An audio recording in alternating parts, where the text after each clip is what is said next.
Hi friends, నేను చెప్పేది వినండి. ఈ వీడియో ఆడోళ్ళకి మాత్రమే చెప్తున్నాను. ప్రతి ఒక్క ఆడబిడ్డ వినండి. ఈ వీడియో ఆడోళ్ళకే చెప్తున్నది, ఆడోళ్ళు మాత్రమే వినండి. ఏం చెప్తున్నానంటే, అమ్మ ఆడబిడ్డలు అన్నం చేయాలంటే ప్రతి ఒక్క ఆడబిడ్డ చెప్తాను. ఆడోళ్ళు అన్నం చేయాలంటే స్నానం చేసి అన్నం చేయండి. ప్రతి ఒక్కరు గుర్తుపెట్టుకోండి.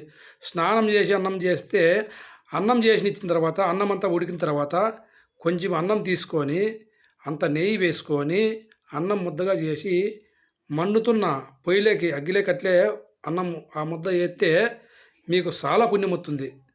ఎన్నో జన్మల పుణ్యం వస్తుంది. ఇది ప్రతి ఒక్కరు గుర్తుపెట్టుకోవాలా. నేను చెప్పేది బాగా గుర్తుపెట్టుకోండి. ఆడబిడ్డలకు మాత్రం చెప్తున్నా, అన్నం చేసేటప్పుడు స్నానం చేసి అన్నం చేసేటప్పుడు అన్నం ఉడికిన తర్వాత ఇంత అన్నం తీసుకొని దాంట్లో కొంచెం నెయ్యి వేసుకొని ముద్ద చేసి మండుతున్న అగ్గిలోకి ఎత్తే కోట్యాల పుణ్యం వస్తుంది ఆడబిడ్డలకు.